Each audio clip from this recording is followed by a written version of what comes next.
Hi అండి, నేను మీ Anusha. Welcome back to DAV YouTube channel. ఈరోజు మనం వీడియోలో యమ్మీ యమ్మీ అటుకుల పాయసం ఎలా రెడీ చేసుకోవాలో చూసేద్దామండి.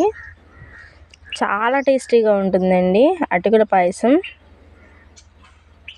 ఫస్ట్ టైం చేసుకునే వాళ్ళు కూడా చాలా ఈజీగా చేసేసుకుంటారు.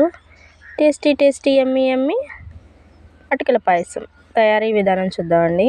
ముందుగా నేను బెల్లాన్ని కరిగించి పెట్టుకుంటున్నానండి. ఒక కప్పు అటుకులకి అరకప్పు బెల్లం అయితే సరిపోతుందండి. మీరు టేస్ట్ ఇంకొంచెం తీపి ఎక్కువ కావాలనుకుంటే కొంచెం ఎక్స్ట్రా వేసుకోండి, ముప్పావు కప్పు. చూడండి, ఈ విధంగా బెల్లం అంతా కరిగించుకుని పక్కన పెట్టేసుకోవాలి.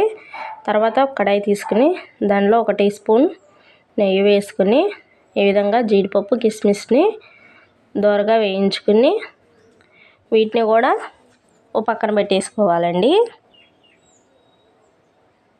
నెయ్యిలో వేయించుకుంటే చాలా టేస్టీగా ఉంటుంది. జీడిపప్పు కిస్మిస్ అనేవి చక్కగా దోరగా వేయించుకుని పక్కన పెట్టుకోండి.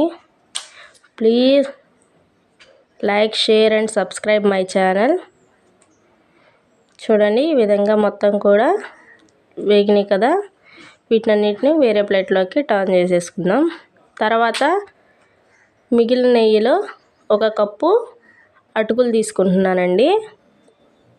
ఈ అటుకులను కూడా ఈ విధంగా లైట్గా వేయించుకోవాలి.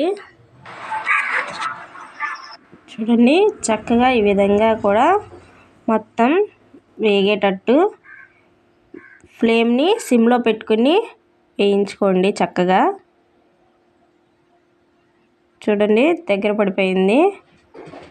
ఇలా మనం ఒక అటుకుని తీసుకుని చూస్తే ఇది ఈ విధంగా ముక్కలు అవ్వాలండి. ఇది తీసి పక్కన పెట్టేసుకుందాం. తర్వాత మనం 1 కప్పు అటుకులు తీసుకున్నాం కదండి, దానికి నేను 1 కప్పు పాలు అలాగే అరకప్పు నీళ్లు తీసుకున్నాను. చూడండి, ఈ విధంగా మొత్తం కూడా పాలన్నీ కాగిన తర్వాత ఈ విధంగా మనం ముందుగా వేయించి పెట్టుకున్న అటుకులను కూడా వేసేసి ఉడికించుకోవాలండి. అటుకులు అనేవి మెత్తగా ఉడకాలండి పాలల్లో. చాలా టేస్టీగా ఉంటుందండి. ఒకసారి మీరు కూడా ట్రై చేసేయండి. చూడండి, అటుకులు కూడా మెత్తగా ఉడికిపోయినాయండి. ఇప్పుడు ఈ టైంలో మనం ముందుగా చల్లార్చి పెట్టుకున్న బెల్లం సిరప్ అనేది ఉంది కదండి, దాన్ని వడపోసుకుని ఈ విధంగా స్టవ్ ఆఫ్ చేసుకుని ఈ విధంగా పాయసంలో పోసేసేయాలండి. పోసేసి ఒకసారి ఒక యాలక్కాయల పొడి కొంచెం, అలాగే మనం ముందుగా వేయించుకు పెట్టుకున్న జీడిపప్పు కిస్మిస్లను కూడా వేసేసి ఒకసారి బాగా కలుపుకోవాలండి. అంతేనండి, ఎంతో టేస్టీ అయిన అటుకుల పాయసం రెడీ అండి. చాలా టేస్టీగా ఉంటుంది. ఒకసారి మీరు కూడా ట్రై చేసి మీకు ఎలా వచ్చిందో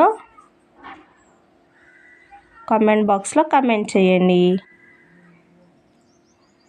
చూడండి, యమ్మీ యమ్మీ టేస్టీ టేస్టీ అటుకుల పాయసం అండి. Please like, share and subscribe my channel.